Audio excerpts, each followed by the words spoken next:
How is it that it has been the case in cities across Western democracies that we've had other people willing to celebrate these massacres? What does it tell us about us? And what are the mistakes, the vast mistakes that we have made in our countries that have allowed this to happen?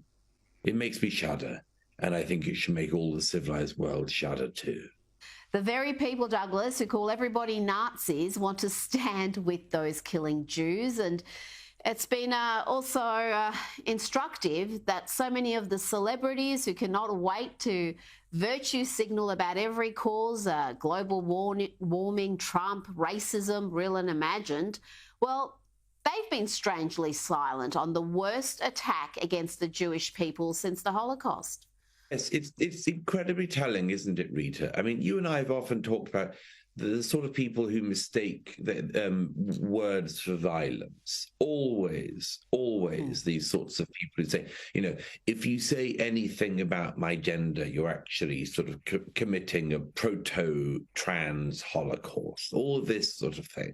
All this weird, overhyped rhetoric, which has been allowed in our era, which has been seen to be permissible in our era. And, if you're J.K. Rowling, you're sort of committing a hate crime if you say anything about the biological reality.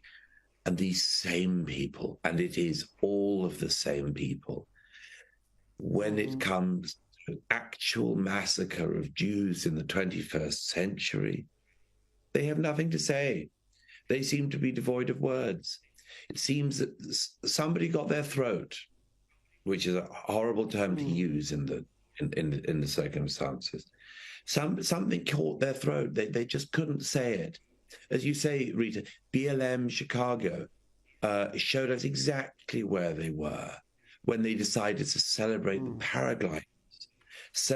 paragliders who went into an Israeli dance festival and started massacring young men and women dancing in the early morning. These people from BLM know, or I assume, what it's like to be at an early morning dance festival, and they have no sympathy for the people who are there who get massacred if they happen to be Jews. That's what we're dealing with here. They've shown themselves to everybody as people who pretend to care about individuals and do not care at all if the individuals happen to be Jews.